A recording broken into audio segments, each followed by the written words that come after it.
Hello and welcome to Stoneleigh, the home of Aeolian-Skinner Opus 878. I'm Adam Dieffenbach with Emery Brothers, and today I'm going to be giving you a tour of the organ chambers. We're starting in the main chamber in the basement, located below the music room.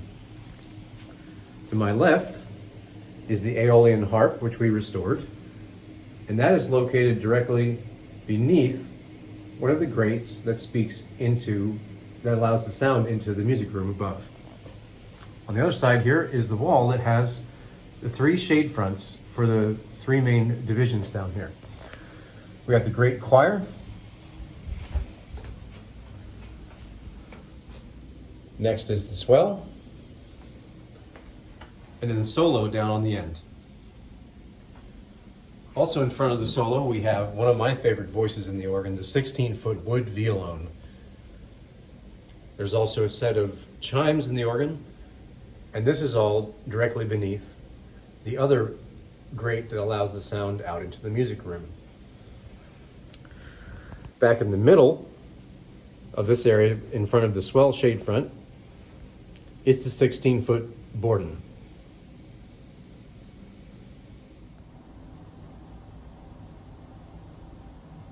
This organ is one of the only instruments I know that has windows in it, so that people who are down in the basement can see into the organ.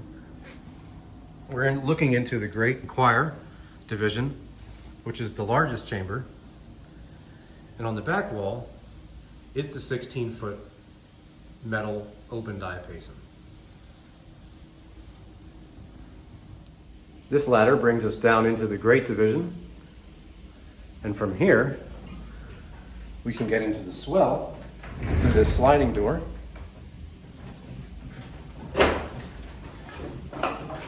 And here in the swell division, on the front chest, we have the oboe and the trumpet, strings, and the diapason.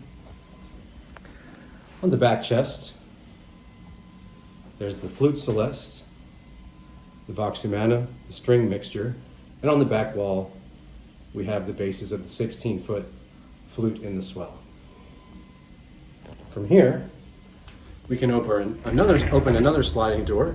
This takes us out into the solo.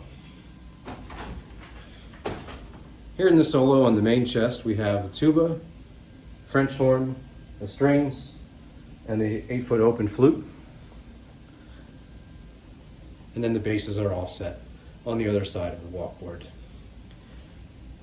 This was one of the real surprises that we had when installing the organ.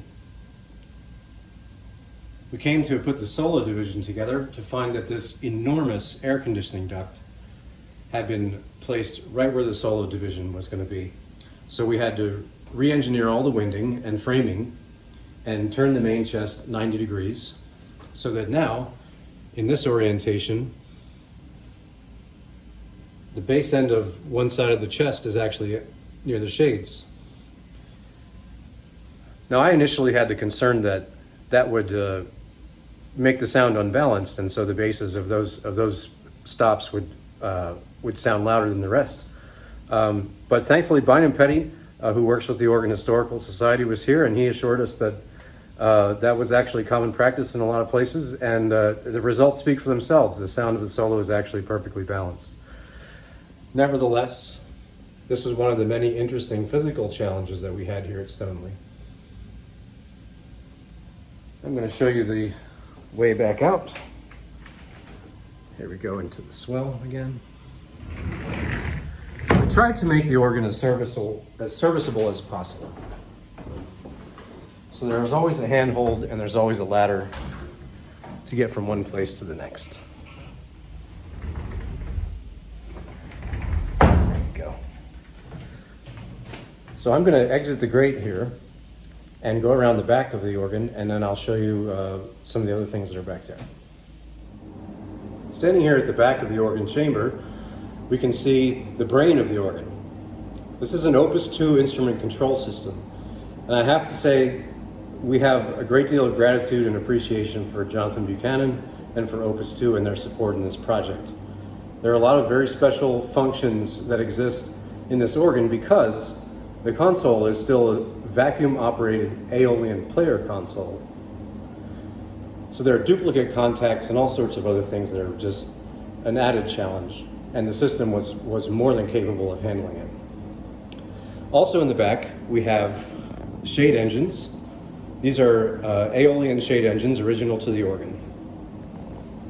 And then on the other end of the chamber, we have some of the, what I call the engineering department. So we've got the main wind trunk, the main static reservoir, the solo static reservoir, and some wind lines that are going to various components in the organ. Aeolian-Skinner 878 is actually installed in a pit that was excavated in the basement here at Stoneleigh. So this gives you a little bit more of an idea of just how far down it is. From the floor, which was the original floor of the basement, they had to excavate an additional 6.5 feet to give us the depth that was needed to fit the organ. Now we're down in the pit, and these are the tremolos for the grate and the swell. Very important thing, they say, not a step. You do not want to step on those. Now we're in the back of the great Inquirer chamber. And this is where you get more of an idea of just how much that 16-foot principle is mitered. Our friends at AR Shops were extremely helpful in this part of the project, mitering these pipes and voicing them to make sure that they worked for us. And then going from here next to the 16-foot principle, we've got a narrow passageway into the back of the great choir division. Our last stop on the tour of organ chambers at Stoneleigh is actually in the kitchen, where hidden in a closet, we find the echo division. The echo division speaks through a tone chute underneath the main stairway in the stair hall.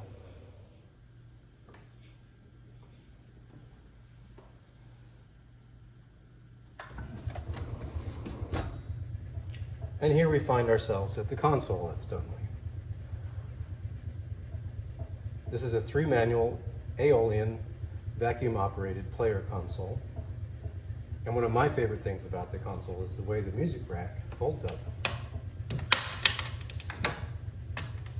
and slides into the console lid, giving us access to the player mechanism.